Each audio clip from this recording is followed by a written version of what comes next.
Good morning students, welcome back to my channel. आज हम फिर एक रागों की सीरीज लेके आए हैं आपके पास। बहुत इंपॉर्टेंट राग हैं, अधिकतर सभी एग्जाम में आपके लगते हैं, चाहे वह आपका टीजीटी एग्जाम हो, एलटी एग्जाम हो, पीआईटी केवीएस एग्जाम हो, DSSB हो, कोई भी एग्जाम आप बिहार का देंगे, कहीं की भी आप देंगे, उस सभी में इन रागों से संबंधित क्वेश्चन जरूर आते हैं।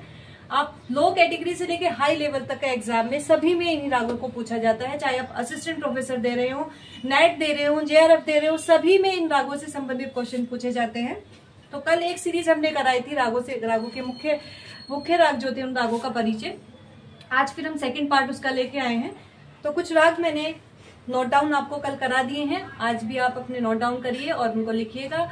रेगुलर अगर आप कक्षा लेंगे, रेगुलर आप अपने नोट्स बनाएंगे तो कोई बहुत हार्ड नहीं है गवर्नमेंट जॉब को पाना, बहुत इजी हो जाएगा आपके लिए। अगर आप रेगुलर आप क्लास लेंगे और रेगुलर ही आप उसको अटेंड करेंगे, रेगुलर उसकी तैयारी रखेंगे, ठीक है। तो आज हम कुछ राग लेके आए हैं। तो सबसे पहले राग है हमारा पट्टीप राग। पट्टीप राग जो है उसका ठाठ है काफी। क्या ठाठ है? काफी ठाठ है। इसका स्वर है गा कोमल, इसमें गा कोमल प्रयोग किया जाता है। वादी संवादी है इसका, वादी स्वर है पंचम, संवादी स्वर है इसका सा यानी कि षड्ज। जाति है इसकी ओढ़व संपूर्ण। ओढ़व संपूर्ण जाति से मतलब है कि इसके आरोह में 5 स्वर प्रयोग किए जाते हैं और अवरोह में 7 स्वर प्रयोग किए जाते हैं, इसलिए इसकी जाति ओढ़व संपूर्ण बन गई है। आरोह में इसके कौन कौन से स्वर वर्जित हैं? वो है रे और धा। रे और धा स्वर वर्जित होने के कारण इसकी जो जाति है वो है ओढ़व संपूर्ण। समय है इसका दिन का चौथा पहर। तो इन रागों का पूर्ण परिचय इस तरह से अगर याद करेंगे, ऐसे ही क्वेश्चंस बनते हैं कि बताइए राग पट्टीप किस समय का राग है, कौन से पहर में गाया जाता है, इसमें वर्जित स्वर कौन से हैं, या इसकी जाति क्या है, गायन समय क्या है, इस तरह से आपसे क्वेश्चन बनेंगे। सेकंड राग है आपका तिलंग। तिलंग राग जो है वो खमास ठाट का राग है। इसमें दोनों नी का प्रयोग किया जाता है, यानी कि नी कोमल में प्रयोग किया जाता है, नी शुद्ध में प्रयोग किया जाता है। वादी संवादी इसका ग और नी है, वादी स्वर ग है, संवादी स्वर नी है। जाति है इसकी ओढ़व। ओढ़व यानी कि 5 स्वर इसमें प्रयोग किए जाते हैं और इसमें भी जो वर्जित स्वर है वो है रे और धा। रे और धा वर्जित होने के कारण इसकी जाति ओढ़व बन जाती है।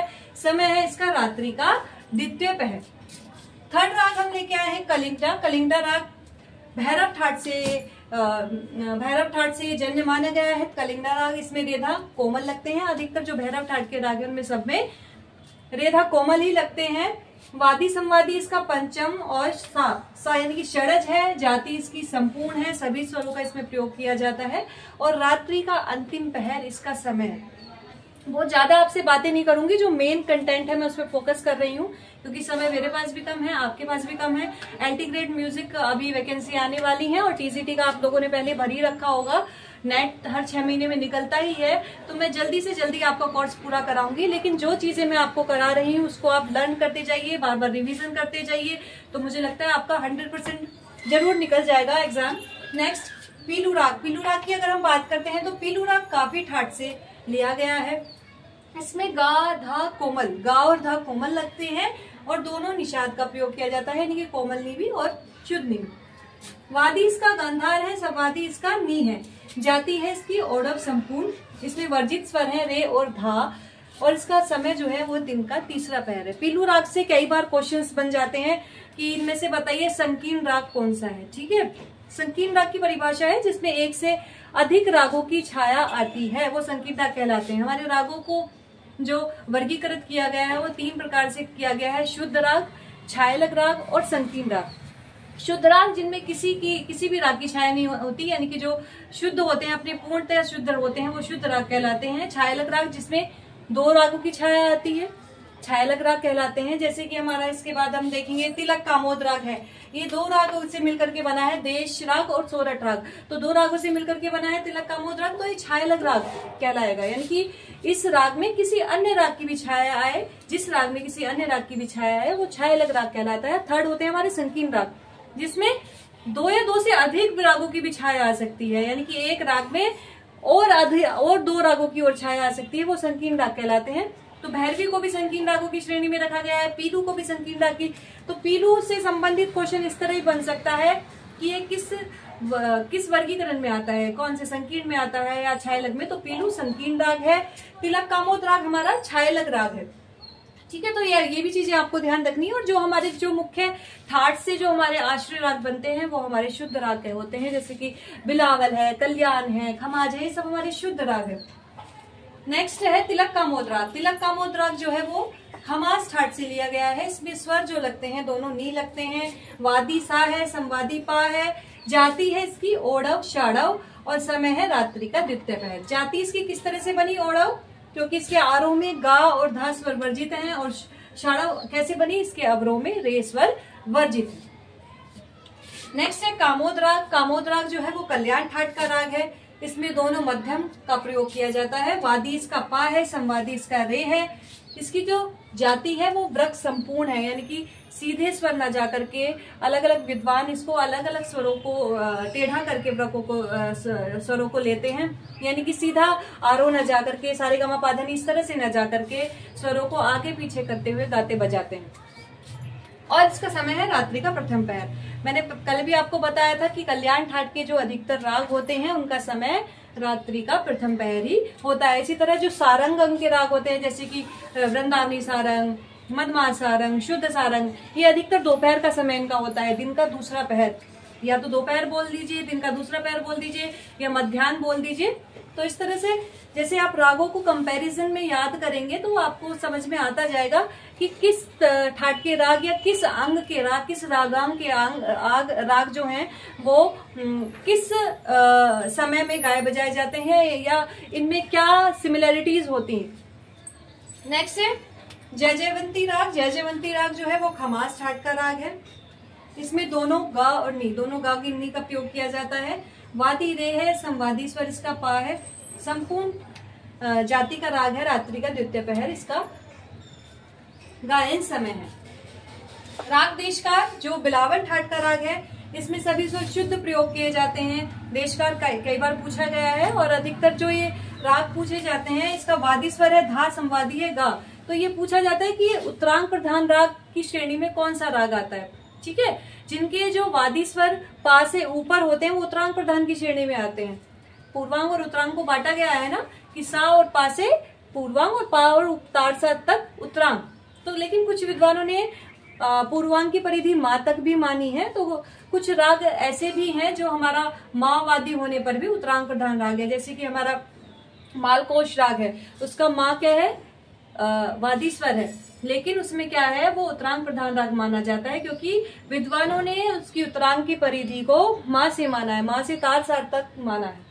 ठीक है, तो इसी तरह धा तो पता ही है पूर्णतः कि धा तो सभी विद्वानों ने धा को उत्तरांग श्रेणी में ही माना है, उत्तरांग प्रधान राग की श्रेणी में ही माना है। तो धा जिसका भी वादी स्वर है वो उत्तरांग प्रधान राग है। तो अधिकतर इस तरह के राग जो होते हैं वो भैरव राग है। भैरव से संबंधित अधिकतर वादी जो है वो धा ही है, क्योंकि उसमें धा को अधिकतर प्रयोग किया जाता है भैरव अंग के रागों में। इसी तरह देशकार राग का भी वादी स्वर क्या है?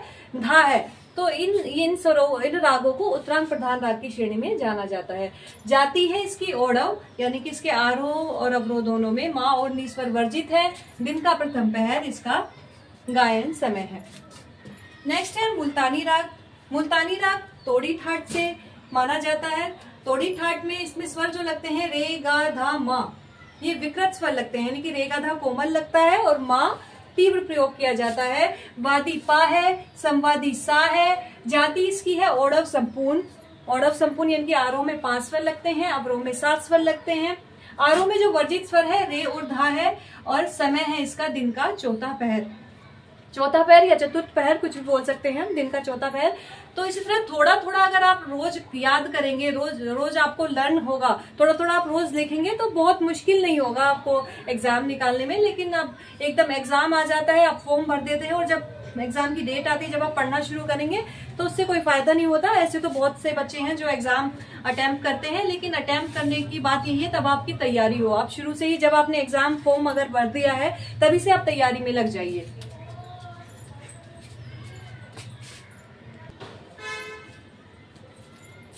इसी तरह हम नेक्स्ट राग पर आते हैं। नेक्स्ट राग है हमारा शंकरा राग। शंकरा राग जो कि बिलावल ठाट का राग है। स्वर इसमें सभी स्वर शुद्ध प्रयोग किए जाते हैं। वादी स्वर गा है, संवादी नी है। जाति इसकी ओढ़व शाढ़व है। समय है रात्रि का द्वितीय पहर। मारवा राग जो है ये मारवा ठाट से ही है। ठीक है, मारवा एक प्रकार का हमारा ठाट भी है और मारवा आश्रय राग भी है। स्वर रे कोमल, मा तीव्र, वादी रे संवादी धा, जाति शाड़व, दिन का अंतिम पहर, इसका क्या है समय। सोहिनी, सोहिनी जो है वो भी मारवा ठाट से है।